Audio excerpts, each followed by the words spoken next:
মন্দির হচ্ছে ঐতিহ্যশালী বিষয়, আগেও ছিল, আগামী দিনেও থাকবে। কেন্দ্রীয় সরকারের কাজ মন্দির, মসজিদ কিংবা গির্জা তৈরি নয়, রুটি কাপড়া মকান সুনিশ্চিত করা, দেশের মানুষের জন্য করা, দেশের সুরক্ষা রাখা এবং দেশবাসীর সামাজিক সুরক্ষা সুনিশ্চিত করা।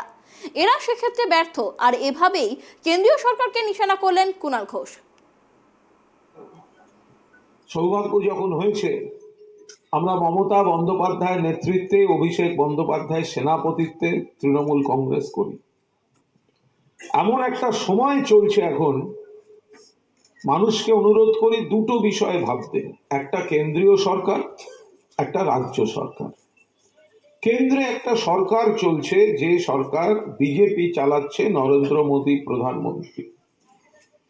সেখানে দাঁড়িয়ে আপনি যদি দেখেন রুটি কাপড়া আর মাকানের যে সমস্যা, মানুষের বেসিক নিডস, তারা সেই দিকে নজর দিচ্ছে না।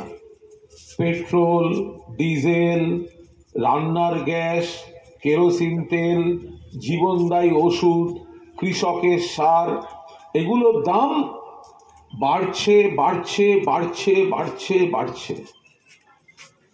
ফলে একের পর এক যেগুলো আমাদের রাষ্ট্রীয় সংস্থা, সেগুলো বিক্রি হয়ে যাচ্ছে। LICর শেয়ার বিক্রি করছে, এয়ার ইন্ডিয়াটা বিক্রি করে দিল। এরা বলেন ভারত মাতা কি জয়। আরে ভারত মায়ের সন্তান তো আমরাই। তোমরা ভারত মায়ের সন্তান, আর আমরা কি বানের জলে ভেসে এসেছি?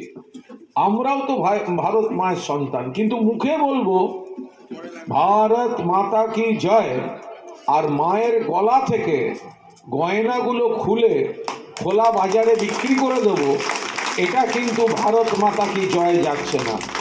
সর্বশেষ এয়ার ইন্ডিয়াটাকেও বিক্রি করে দিয়েছে টাটার কাছে।